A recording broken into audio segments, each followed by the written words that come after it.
Ya tenemos a los doctores en pantalla, al doctor Felipe Rivera, broncopulmonar del Hospital Clínico de la Universidad de Chile. Muchas gracias, doctor. También el doctor José Miguel Bernucci, secretario general del Colegio Médico. Gracias a ambos por estar junto a nosotros. Doctores, vamos a ser súper transparentes. Nos costó y nos sigue costando entender esta nueva metodología que se acaba de explicar en el informe del MinSal. Doctor José Miguel Bernucci, ¿nos podría explicar usted en simple cómo es esto de que hoy día tenemos 19 fallecidos que se escapa de la tónica que manteníamos en los días previos? Sí, hola, buenos días. Mira, la verdad que cuesta un poco entender este asunto, pero lo que hemos logrado analizar, digamos, en estos minutos es que al parecer lo que se hace es un cruce entre la base de datos del registro civil y los datos que mantiene Epivigilia. Esto quiere decir de que, en el fondo, para evitar el delay que se produce entre los datos, entre que los pacientes se ingresan con una por la toma de la PCR a Epivigilia y los datos de las inscripciones de fallecidos del registro civil, en el fondo para justamente evitar esos pacientes que se escapaban, en el fondo que eran los 600 y algo que se agregaron los días anteriores. Entonces se va a esperar los datos de fallecimiento a través y eso se va a cruzar con los datos de Epivigilia. Ahora, en general, como el registro civil los fines de semana hace menos inscripciones de fallecimiento porque tiene menos funcionarios y la mayoría de los fallecimientos se hacen los días lunes, probablemente por eso es que hoy día tuvimos este desfase con solamente 19 fallecidos, que en realidad no es que realmente tengamos los 19 fallecidos, sino es el desfase que se produce por el cruce de datos de ambas bases. Pero acá hay un tema que también es confuso, porque lo que acaba de decir el ministro de Ciencia, es decir, vamos a cruzar las defunciones registradas en el registro civil con las PCR positivas. Así es. Sin embargo, en el día de ayer, y eso me podemos preguntar al doctor Rivera, sin embargo, en el día de ayer el ministro de Salud dice que también se iba a incluir a las personas que habían muerto, que tenían síntomas asociados al coronavirus, pero que estaban esperando el PCR o que no se les había hecho PCR. Hay un montón de adultos mayores que han fallecido en los hogares de adultos mayores y que no se les hizo PCR. ¿Qué pasa con esos casos, doctor Rivera?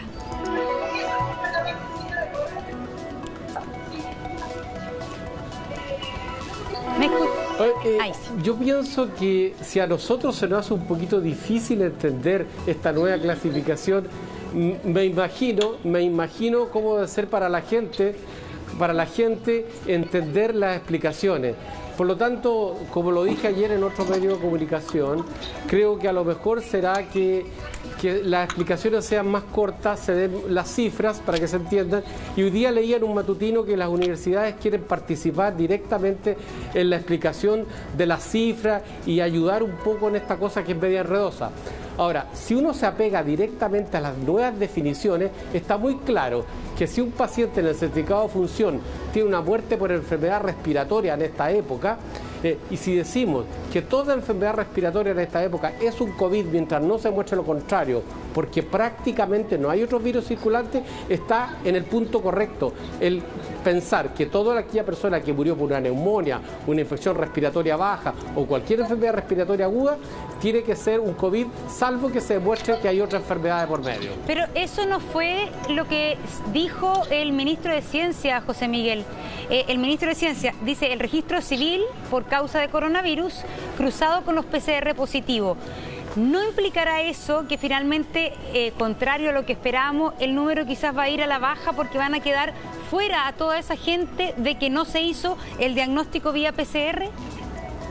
Claro, efectivamente, ahí hay un punto a aclarar por dos razones. La primera es que los pacientes, estos 600 y algo que fueron ingresados hace un par de días atrás, en el fondo con número de corrección, eran los pacientes que estaban registrados como fallecidos en el registro civil, en el fondo tenían un certificado de función 653. Y tenían la PCR pendiente. ¿Ya? Estos no fueron pacientes que tenían un cuadro clínico compatible y que finalmente no se les tomó nunca la PCR. En eso usted, Monserrat, tiene totalmente la razón. Estos eran pacientes que estaban registrados con una enfermedad respiratoria en el registro civil y que estaban aparte en el registro de epivigilia con una PCR pendiente. Esos fueron los que sumaron los 650 y algo de un día. Lo que todavía no tenemos claridad, porque no hay un cambio en la definición de caso, a pesar de que el ministro lo anunció, es que se va a contabilizar como fallecidos aquellos pacientes que tienen un cuadro clínico compatible, pero que nunca se les tomó la PCR. Esos pacientes aún no están contabilizados, ni tampoco han sido contabilizados, ya que para ello necesitamos un cambio en la definición. Exacto. Y necesitamos un documento... Pero es que esto lo anunció el ministro que iban a ser contabilizados. Entonces uno se confunde. Claro, que todos los días hay una información diferente. Es que ahí está la definición absolutamente errada. Uno dice una cosa, otro otra. Exactamente. Claro, doctores, vamos a saludar a su colega, ¿no? A Elia Molina, quien ya tenemos en pantalla, ex ministra de Salud. Elia, tal como le pregunté a los doctores que estaban previamente conversando con nosotros, más allá de tratar de entender el sistema, la nueva metodología, ¿por qué se hace este cambio? ¿Por qué podría ser mejor o a su juicio no es la forma?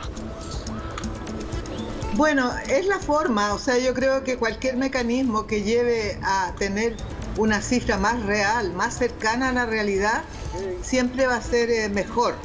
Creo que deben considerarse todos los sistemas de registro. Obviamente que concuerdo perfectamente con el doctor Bernucci que no me parece que todavía se estén contabilizando. De acuerdo a la definición de la Organización Mundial de la Salud, se dice que muerte por COVID significa un paciente que muere con una PCR positiva, pero también todo paciente que muere con un cuadro compatible. Y en ese sentido creo que hay un subregistro tremendamente alto de las muertes, más allá de todos los ajustes que se hagan con el registro civil, que son complicados, son ajustes que creo yo que la mayoría de las personas no entienden, ni siquiera tiene mucho sentido que entiendan. Yo creo que lo importante es que la gente sepa que deben contabilizarse como muertos por COVID-19 todo paciente que tenga una PCR positiva o tenga un cuadro compatible. Y como hoy día tenemos una circulación viral muy baja de los virus que habitualmente están circulando con mucha frecuencia en los inviernos en Chile, hoy día no están. Por lo tanto, todo cuadro respiratorio que muere la persona con un cuadro compatible es COVID. Y eso yo creo que todavía no lo estamos contabilizando lo suficientemente bien. ¿Y cómo debiera? Lo que pasa es que acá hay un tema que yo entiendo que las metodologías son difíciles de implementar y todos los países han hecho también cosas distintas, la OMS plantea una cosa, pero acá hay un tema que es súper importante, que es generar confianza en la población, porque las explicaciones pueden estar generando en este minuto dudas que quizás no son justificadas o dudas justificables, pero ¿cómo ven ustedes que esta manera de contar y esta manera de explicar podría estar afectando finalmente la confianza pública, que en este tema es fundamental, porque sin confianza pública no hay cuarentena posible? Doctor Rivera.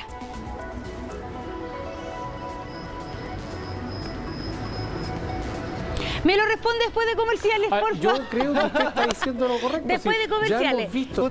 Y Monse había planteado, doctor Rivera, quedamos ahí en ascuas, en suspenso, como las películas de Hitchcock. Quedamos ahí, esperando su declaración en torno a la crisis o eventual crisis de confianza que podría surgir con estos nuevos mensajes, ¿no?, que se van entregando día a día y que resultan complejos de entender para ustedes que están en el mundo de la salud. Imagínense para nosotros, ciudadanos comunes y corrientes. ¿Se genera esa crisis de confianza o no en base a su criterio?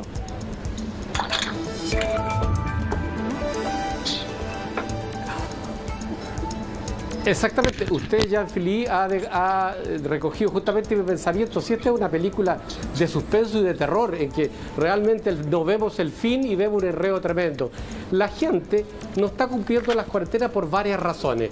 Una, por la condición y la idiosincrasia de nuestro país, otra por condiciones socioeconómicas, otra por desobediencia, pero hay también un grado también importante de poca credibilidad y de enredo, porque se están dando una serie de explicaciones todos los días distintas y que muchas veces esas explicaciones no llenan el conocimiento de nosotros ni de la gente, en el sentido que son poco entendibles. Y cuando algo no es entendible para la gente en general, se hace poco creíble. Por lo tanto, aquí falta probablemente lo que decía anteriormente, que sea una entidad a lo mejor independiente que dé las explicaciones del punto de vista epidemiológico y las autoridades se digan exactamente las cifras y después la explicación que sea por las universidades, por ejemplo. Porque si no, lo que está pasando es que la gente, al creer poco, hace poco caso de las indicaciones y las cosas que más queremos, que se quede en sus casas, que haga todas las cosas para que se disminuya ¿no es cierto?, esta llegada de pacientes graves. Y eso no está sucediendo. Cuando se dicen que hay 3.900 y tanto, es una enorme cantidad todavía. Claro, no es como 5.000, pero es una baja poco sustanciosa, porque nosotros tenemos que bajar bajo 1.000 para realmente sentir un poquito más tranquilo. ¿Cómo recuperar entonces esa credibilidad que dice el doctor Rivera, que hoy día está en cuestión, doctor Bernucci, y luego a Elia Molina? Sí, efectivamente, yo creo que se puede recuperar con acciones transparentes y activas. Probablemente la doctora Molina, por la experiencia que tiene, nos puede decir que para hoy día, para todas las autoridades, también hay que entender que es mucho más difícil, y es principalmente porque con las redes sociales, con el nivel de acceso a comunicación e información que tenemos, para una autoridad el ser transparente y el ser creíble tiene que ser un fin en sí mismo y no solamente una forma de llegar al resultado. Entonces, la verdad que estamos, digamos, en una situación donde las autoridades deben tener suficiente credibilidad, o las personas que toman las decisiones deben tener la suficiente credibilidad para que la gente los crea. Así que yo creo que... Pero, a ver, lo que pasa es que hay un afán quizás de transparencia en explicar la metodología, y el ministro la explica todos los días. Pero puede ser que en este minuto el que explica se complica. En este minuto quizás... igual eso es complicado porque uno quiere saber como ciudadano todo. Quizá en este minuto tiene que ser otra entidad, de alguna manera, la que haga la contabilidad. El ministro tiene que hacerlo de otra manera. ¿Cómo finalmente sentir que uno, como ciudadano, no le embolinan la perdiz, sino que realmente está viendo lo que pasa y lo que no pasa? Porque hay que considerar que esto es enredado. Si esto es objetivamente enredado, esto es difícil. Pero dentro de esa dificultad, hacerlo de la manera más cercana y más clara posible. Doctora Molina. Obviamente que una de las cosas muy complicadas en una crisis tan importante, en esta catástrofe sanitaria, es la comunicación. La comunicación social hoy día ya no es algo que se pueda improvisar.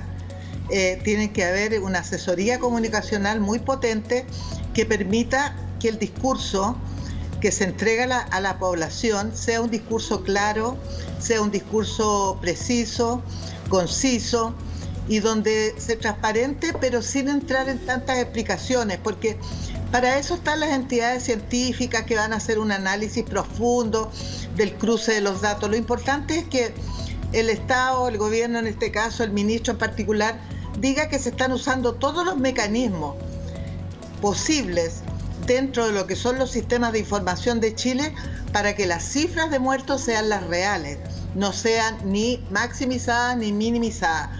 Entonces, por un lado es eso. Por otro lado, la transmisión del riesgo, tal como decía el doctor, hace de que las personas no tengan realmente una percepción alta de riesgo.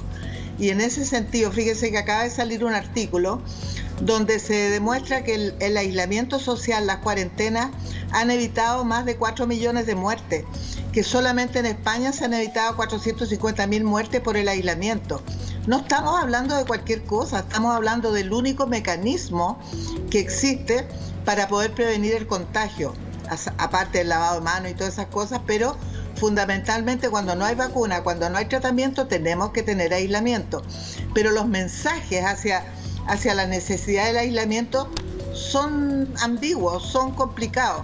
Entonces, mi sugerencia sería de que el ministro, que tiene que hablar porque es el gobierno y porque el gobierno tiene que decir lo que tiene que decir, dé un informe, dijéramos técnico político, pero sea un técnico, sea un epidemiólogo o un médico clínico que le dé a la gente la explicación en forma simple, con un lenguaje no demasiado engolado, demasiado médico, usted sabe. Elia, pero ¿por qué el gobierno dio y contó los fallecidos como los contó?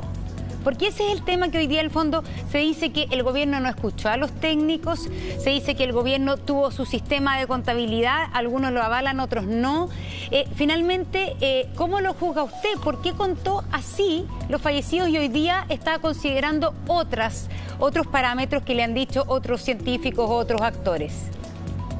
Bueno, no le puedo dar una explicación por qué, porque imagino que partieron contándolo a partir de los hospitales, porque en general la política que ha tomado el gobierno es muy hospitalocéntrica y pareciera que se cuenta lo que llega al hospital, los sintomáticos y los que mueren probablemente en el hospital.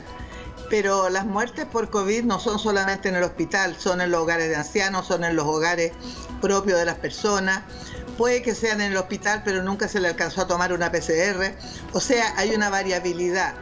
Las muertes también, hay distintas instituciones que cuentan muertes. Una de ellas es el registro civil, después eso pasa a las estadísticas, más lo que está contando hoy día el sistema de vigilancia que se está usando. Entonces dan cifras diferentes y que van variando, porque muchos que se cuentan hoy día, mañana se van a contar los que se murieron hoy día, pero que el registro civil no alcanzó a contabilizar. O sea, es enredado porque hay varios estamentos que de la administración, claro, hay varias fuentes que dan datos y los datos no son coincidentes. Entonces lo importante es, primero, tener claro a qué vamos a considerar muerte por COVID.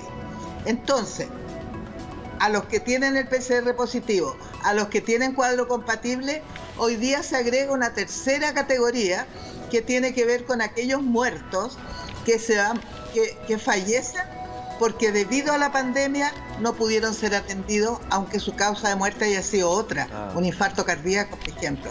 Entonces, una cosa es lo que se mueren por la enfermedad, pero también hay una muerte agregada, un valor de muertes que se agregan, que son consecuencias de la pandemia. Doctora. Pero no son epidemias. ¿Sí? Me gustaría, aprovechando que están ustedes profesionales de la salud, de quizás intentar hacer un llamado, porque lo que estamos hablando con estos cambios de metodología se podría eventualmente generar una confusión en la ciudadanía, en la que estamos acostumbrados y tristemente acostumbrados a recibir un alto número de compatriotas que lamentablemente fallecen. Ahora tenemos 19. Alguien podría equivocadamente pensar, entonces vamos bien, estamos disminuyendo el número de fallecidos. Se lo pregunto a usted, doctor Bernucci, porque es importante dejar sumamente en claro que esto no tiene que ver con una mejoría en la curva ni nada por el estilo.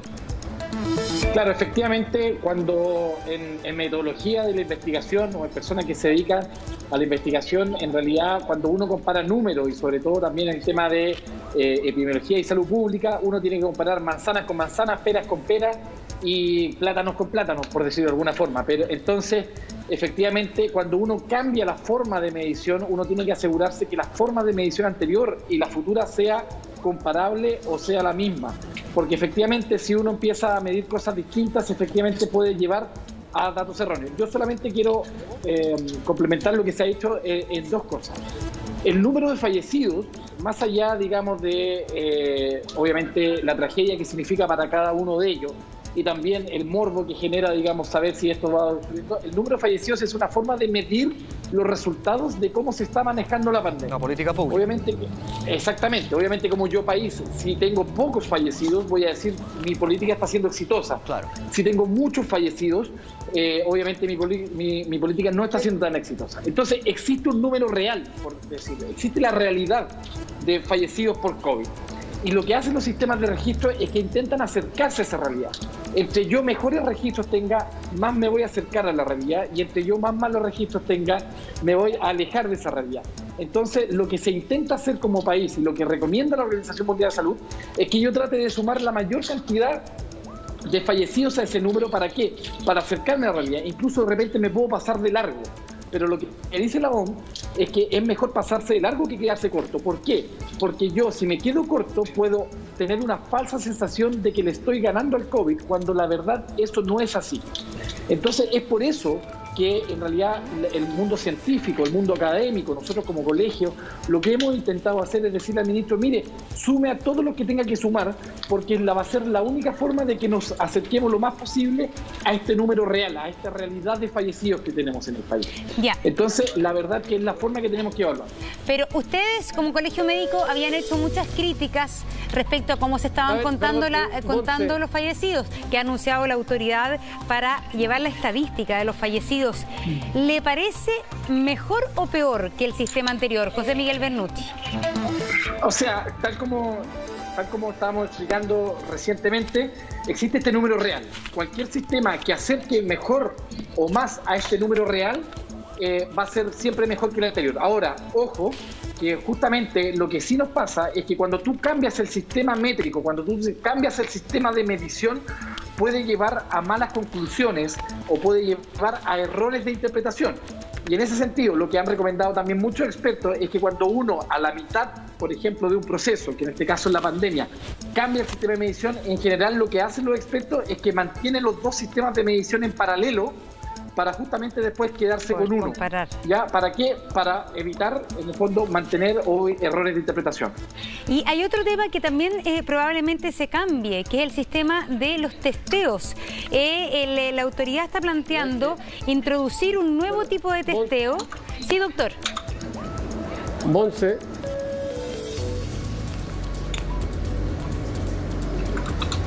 A ver, no, ¿sabes qué? Lo que pasa es que quedó una pregunta cuya respuesta yo quiero ser bien categórico.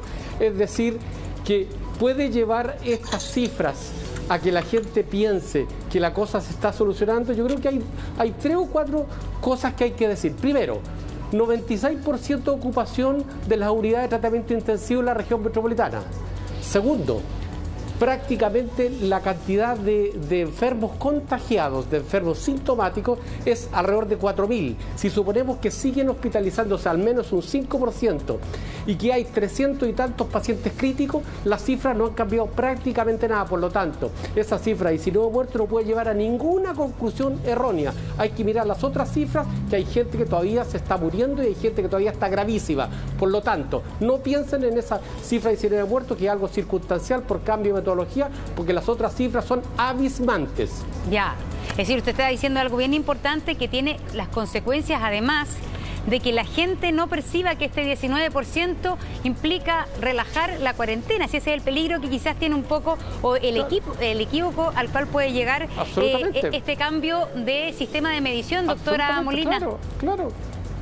Absolutamente de acuerdo. La verdad es que no solamente confunde, sino que un dato de un día que tenga diferencia con el anterior, dado que hay que complementar varias metodologías, no refleja tendencia, sino que solamente es un número absoluto que hay que llevarlo a la tendencia de acuerdo a la corrección de los datos que se hagan. Es confuso, es complejo. La mayoría de los países han tenido que hacer correcciones ex post habitualmente, pero a mí lo que más me preocupa es exactamente lo que están diciendo mis colegas, que las personas pierdan la perspectiva del riesgo, y hoy día el riesgo es muy grande, el nivel de contagios en la población es muy alto, y usted preguntaba sobre nuevas metodologías para hacer PCR. La metodología que hoy día se va a empezar a usar también, que es por saliva, no a través de meter una tórula dentro de la nasofaringe y esto hasta la tráquea, es un buen sistema desde el punto de vista del test, pero requiere tener muchas habilidades para tomar bien la muestra, y yo creo que se requiere aquí en Chile hacer un piloto, evaluar bien cómo funciona la sensibilidad y la especificidad del test, dadas las características de cómo se va a tomar, que incluso se está usando la posibilidad de hacer automuestra, que cada persona tome su muestra. Ahí hay que evaluar, nada es bueno ni malo absolutamente hasta que no se pruebe dentro de las características culturales, dentro del contexto en que se aplica, y las sociedades científicas no están a favor hoy día de generalizar una metodología de esta naturaleza sin tener previo un estudio piloto que demuestre cómo se comporta en nuestra población, en nuestra cultura, la toma de la muestra de saliva. Pero el test no es malo, el test está aprobado por la FDA, por el Instituto de Salud Pública, pero hay que tener precaución antes de usarlo en forma masiva para poder realmente creer, porque lo que decía el doctor Bernucci, lo importante es que los datos sean creíbles, que se mezclen distintos parámetros, peras, manzanas, plátanos en un mismo saco, genera mucha confusión. Tenemos que usar datos comparables, tengo que poder comparar una PCR con el método tradicional versus el método con saliva. Entonces hay una serie de cosas que requieren mucha precisión y mucha cautela también en su uso. Sí, dígame nomás. Le vamos a pedir si tiene la gentileza de quedarse junto a nosotros. Tenemos que despedir al doctor Rivera y al doctor Bernucci, siempre agradeciéndoles que dentro de la agitada agenda. Solo cortito, doctor Bernucci, para ir cerrando porque tenemos un compromiso con unos diputados. Un segundo, solamente un segundo.